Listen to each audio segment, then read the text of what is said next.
Les animaux malades de la peste. Ça fait presque peur de prononcer le mot la peste. Peut-être qu'on l'attrape en le prononçant. Surtout ne le prononcez pas. Vous imaginez un monde sans amour? Non? Eh bien, quand il y a la peste, c'est comme ça. Qu'est-ce qui n'est pas une très grosse perte? Ni les moutons, ni les Les bergers. moutons ni les bergers, oui. Il dit même, eh bien, manger mouton, canaille, sotte espèce. Est-ce que tout le monde est égal dans ce monde des animaux? Non.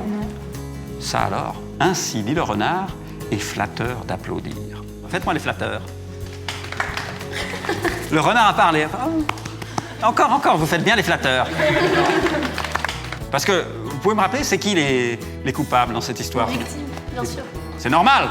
Oui, bien Vous sûr. êtes tous d'accord? Vous savez ce que disait La Fontaine? Il disait « Je me sers d'animaux pour instruire les hommes ». Les animaux malades de la peste.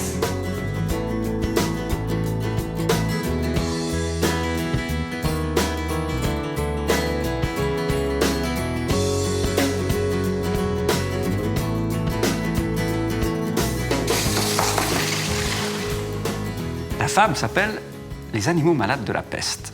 Un mal qui répand la terreur.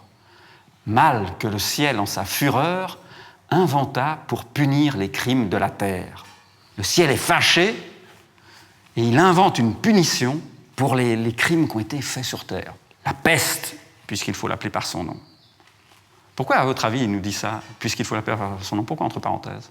Pour justement mettre en avant la peste. Pour la mettre en avant, et puis peut-être qu'il n'ose même pas prononcer ce nom. Vous voyez, ça fait presque peur de prononcer le mot la peste. Peut-être qu'on l'attrape en le prononçant. Surtout ne le prononcez pas. La peste, puisqu'il faut l'appeler par son nom, capable d'enrichir en un jour l'Achéron, faisait aux animaux la guerre. Ils ne mouraient pas tous, mais tous étaient frappés. Ils n'étaient pas tous morts de la peste, mais il y avait tout le temps la femme, le cousin, l'enfant, le frère, tout le monde dans la famille était victime de la peste, d'une manière ou d'une autre. On n'en voyait point d'occupés à chercher le soutien d'une mourante vie. Nul mets n'excitait leur envie, ni loup, ni renard, n'épiaient la douce et l'innocente proie. Les tourterelles se fuyaient, plus d'amour partant, plus de joie. Qu'est-ce qu'ils font, ces animaux? Est-ce qu'ils se rencontrent? Est-ce qu'ils vont les uns chez les autres? Comment ils font? Ils osent plus rien faire parce qu'ils ont peur d'attraper la peste. Ils n'ont pas peur, ils ont quoi? Ils sont quoi? Ils sont terrifiés. Ils sont terrifiés, ils sont terrorisés, ils ont peur. Tout le monde s'évite, parce que on ne sait pas trop comment ça se transmet, on sait juste que ça passe d'une maison à l'autre à la vitesse du vent. On n'a plus envie de rien. Ni loup, ni renard, n'épiaient la douce et l'innocente proie. Même les grands carnivores, ça leur a coupé l'appétit. Quand il y a la peste, qu'est-ce qui disparaît? L'amour des tourterelles. L'amour, et pas que des tourterelles. Vous imaginez un monde sans amour? Un monde sans joie, vous l'imaginez? Non? Eh bien, quand il y a la peste, c'est comme ça. Elle est sinistre, cette histoire, non? Elle n'est pas gaie, hein? On arrête? Non. Le lion tint conseil et dit « Mes chers amis ». C'est qui les chers amis du lion? Est-ce que le lion a des amis? Non, il a juste des personnes qui ont peur de lui et donc qui le suivent parce qu'ils ont peur d'être dévorés. Parce qu'il est au-dessus des gens, donc... Donc le lion n'a pas vraiment d'amis? Non, pas vraiment. Donc alors quand il dit « mes chers amis », pourquoi il dit « mes chers amis » ? Ouais, parce que tout le monde veut se faire bien voir du lion parce que c'est le tout-puissant, celui qui a le pouvoir. Ça peut être aussi une hypocrisie de sa part pour fidéliser justement ses sujets. Mes chers amis, je crois que le ciel a permis pour nos péchés cette infortune. Qu'est-ce qu'il nous dit, le lion? Il y a une raison pourquoi il y a la peste. Oui, il y a une raison. Et quelle est cette raison alors? Je crois que le ciel a permis pour nos péchés cette infortune.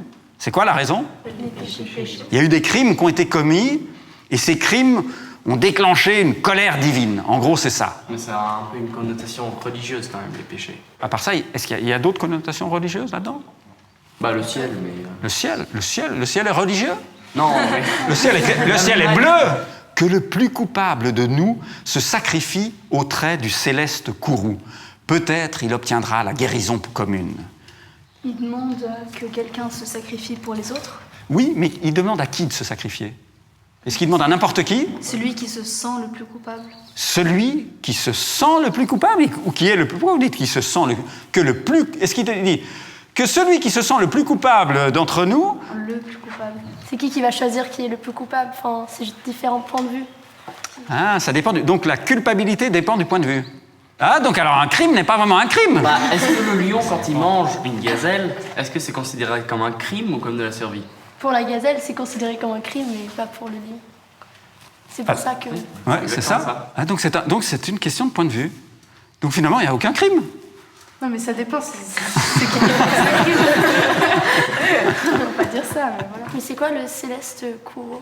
Le céleste kourou, c'est l'énorme colère. Le kourou, si vous avez un kourou, c'est que vous êtes très très fâché, d'accord? Peut-être il obtiendra la guérison commune. L'histoire nous apprend qu'en de tels accidents, on fait de pareils dévouements.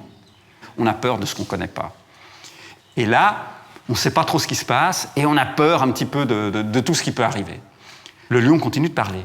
Ne nous flattons donc point. Voyons sans indulgence l'état de notre conscience.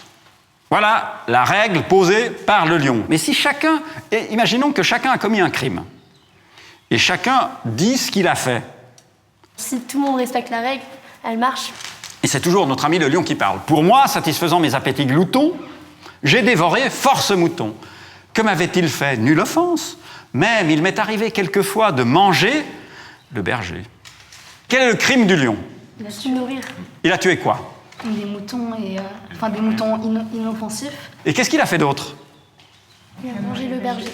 Ah! Ça, c'est- Est-ce que c'est grave? Oui. Pourquoi? Parce qu'il lui a rien fait non plus. Il lui a rien fait non plus. Le lion, il est honnête ou pas? Est-ce qu'il applique la règle qu'il a mise en place pour tout le monde? Oui. Même il m'est arrivé quelquefois de manger le berger. Je me dévouerai donc s'il le faut, mais je pense qu'il est bon que chacun s'accuse ainsi que moi, car on doit souhaiter, selon toute justice, que le plus coupable périsse. Que dit le lion? Il s'est accusé de son crime, mais il ajoute un post-scriptum. Qu'est-ce que c'est? Il appelle tout le monde à s'accuser comme lui. Voilà. Il dit, faites tout ce que moi, dites ce que vous avez fait, et puis on verra. Là, le crime du lion, il est pas mal, hein? Ouais. Donc on peut se dire, ça pourrait bien être sa faute, la peste, non? Ouais. Et en plus, il propose de se dévouer. Oui. Donc, moi, je trouve que ce lion, il est sympathique. Qu'est-ce que vous pensez? Il essaie de se dédouaner. Ah, mais il dit pas quelques, il dit force mouton. Force mouton, force mouton. Ça veut dire qu'il en a mangé beaucoup. Et il lui est même arrivé quelquefois de manger. Le berger. C'est grave. Non, là, l'affaire est grave pour le lion. Là, il est mal barré. Sire, dit le renard, vous êtes trop bon roi. Vos scrupules font voir trop de délicatesse. Eh bien, manger mouton, canaille, sotte espèce, est-ce un péché? Non, non, vous leur fîtes, Seigneur, en les croquant, beaucoup d'honneur. Et quant au berger, l'on peut dire qu'il était digne de tout mot, étant de ces gens-là qui, sur les animaux, se font un chimérique empire. Qui répond au lion? Le renard qui est? Hypocrite. Parce que justement, il essaye de se le mettre dans la poche pour le faire passer pour quelqu'un de bien, alors que, comme on l'a dit tout à l'heure, son péché est quand même d'une taille relativement importante. Que dit le renard au lion pour diminuer l'importance de son crime? C'est pas une très grosse perte. Qu'est-ce qui n'est pas une très, très grosse perte? Ni les moutons, ni les Ni le bergers. mouton, ni le berger, oui.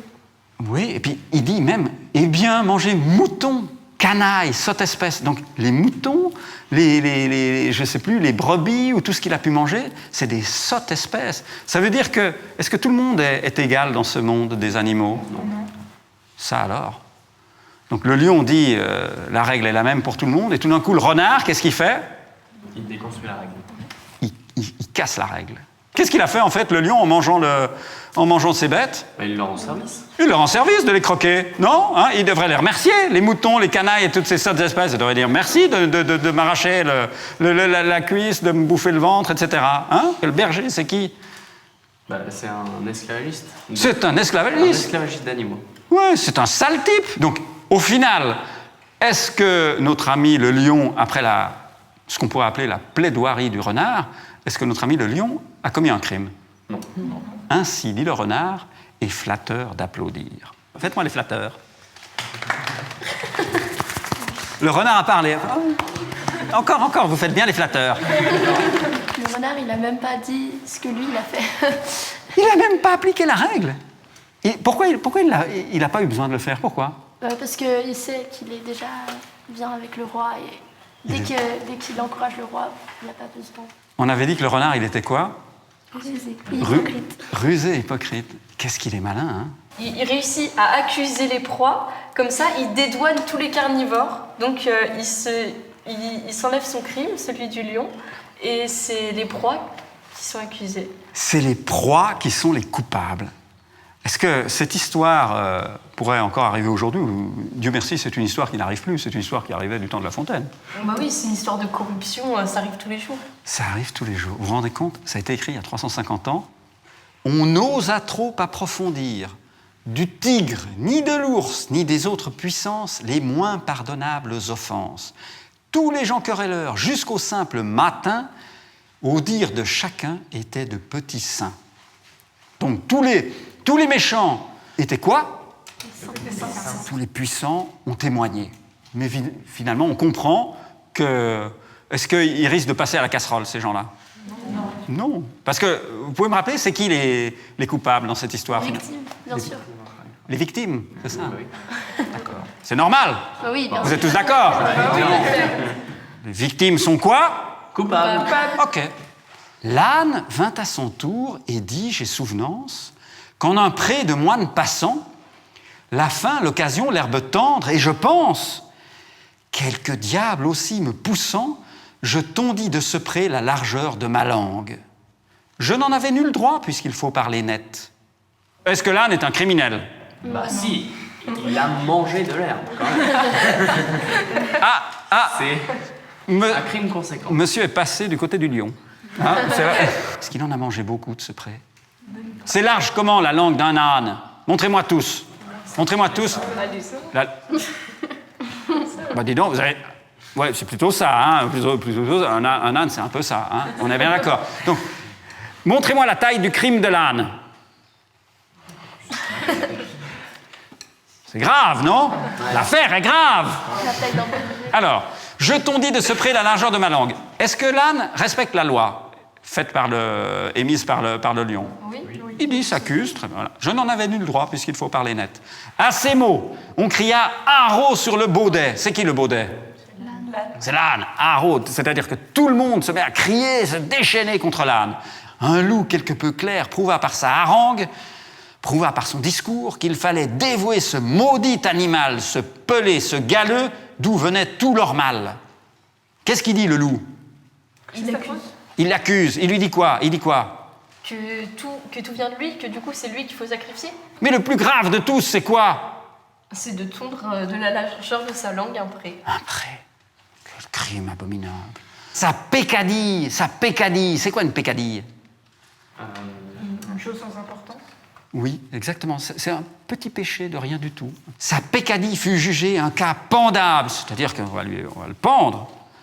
Manger l'herbe d'autrui, quel crime abominable. Rien que la mort n'était capable d'expier son forfait. On le lui fit bien voir. Selon que vous serez puissant ou misérable, les jugements de cour vous rendront blanc ou... Non. Ça veut dire quoi, ça? Ça veut dire que par rapport à ses relations, on peut malgré ses crimes, se faire innocenter. Comment ça se termine? Mal. Mal pour qui? Pour l'innocent.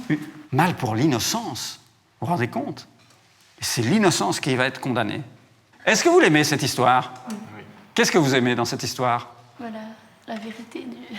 La vérité qui transparaît. Et surtout que c'est encore en fait aujourd'hui l'inégalité. Du coup, ça nous touche parce que on le compare à ce qui se passe maintenant encore dans le monde.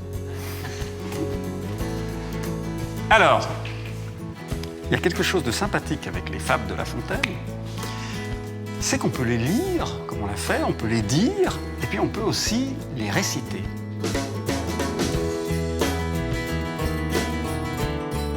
Les animaux malades de la peste. Un mal qui répand la terreur. Mal que le ciel en sa fureur inventa pour punir les crimes de la terre. La peste, puisqu'il faut l'appeler par son nom, capable d'enrichir en un jour la Chéron, faisait aux animaux la guerre. Ils ne mouraient pas tous, mais tous étaient frappés. On n'en voyait point d'occupés à chercher le soutien d'une mourante vie. Nul mets n'excitait leur envie. Ni loup, ni renard n'épiaient la douce et l'innocente proie. Les tourterelles se fuyaient, plus d'amour partant, plus de joie. Le lion tint conseil et dit « Mes chers amis, je crois que le ciel a permis, pour nos péchés, cette infortune. Que le plus coupable de nous se sacrifie au trait du céleste courroux, peut-être il obtiendra la guérison commune. L'histoire nous apprend qu'en de tels accidents, on fait de pareils dévouements. Ne nous flattons donc point, voyons sans indulgence l'état de notre conscience. Pour moi, satisfaisant mes appétits gloutons, j'ai dévoré force mouton. Que m'avait-il fait? Nulle offense. Même, il m'est arrivé quelquefois de manger le berger. Je me dévouerai donc s'il le faut. Mais je pense qu'il est bon que chacun s'accuse ainsi que moi. Car l'on doit souhaiter, selon toute justice, que le plus coupable périsse. Sire, dit le renard, vous êtes trop bon roi, vos scrupules font voir trop de délicatesse. Eh bien, manger mouton, canaille, sotte espèce, est-ce un péché? Non, non, vous leur fîtes, Seigneur, en les croquant, beaucoup d'honneur. Et quant au berger, l'on peut dire qu'il était digne de tout mot, étant de ces gens-là qui, sur les animaux, se font un chimérique empire. Ainsi, dit le renard, est flatteur d'applaudir. On n'osa trop approfondir. Du tigre, ni de l'ours, ni des autres puissances. Les moins pardonnables offenses. Tous les gens querelleurs jusqu'au simple matin, au dire de chacun, étaient de petits saints. L'âne vint à son tour et dit « J'ai souvenance qu'en un pré de moines passants, la faim, l'occasion, l'herbe tendre, et je pense, quelque diable aussi me poussant, je tondis de ce pré la largeur de ma langue. Je n'en avais nul droit, puisqu'il faut parler net. » À ces mots, on cria à haro sur le baudet. Un loup quelque peu clair prouva par sa harangue qu'il fallait dévouer ce maudit animal, ce pelé, ce galeux, d'où venait tout leur mal. Sa peccadille fut jugée un cas pendable. Manger l'herbe d'autrui, quel crime abominable! Rien que la mort n'était capable d'expier son forfait. On le lui fit bien voir. Selon que vous serez puissant ou misérable, les jugements de cour vous rendront blanc ou noir. Et c'est signé Jean de La Fontaine. Si vous devez garder un passage, quel passage vous garderiez? Le renard. Le renard. Qu'est-ce qui vous plaisait dans le renard? Pourquoi le renard? Ces paroles, c'est rusé, c'est futé et ça marche. Et ça marche, vous avez raison. C'est pas seulement rusé, mais ça marche, ça fonctionne. Voilà. Autre chose? Juste le fait qu'il utilise des animaux, ça simplifie les choses, mais en même temps... Ah, vous pensez qu'il parle pas des animaux? Enfin... alors, elle parle de qui, cette histoire? De nous. La Fontaine nous parle de nous? Oui, c'est pour ça on est touchés, parce qu'on sait qu'au fond, c'est pas du tout sur ça. Vous savez ce que disait La Fontaine? Il disait « Je me sers d'animaux pour instruire les hommes ». Vous imaginez, s'il remplace le lion, ce serait qui? Le roi. Le tigre, ce serait qui? Un comte. Le renard? Un bourgeois. Son premier ministre. Et l'âne?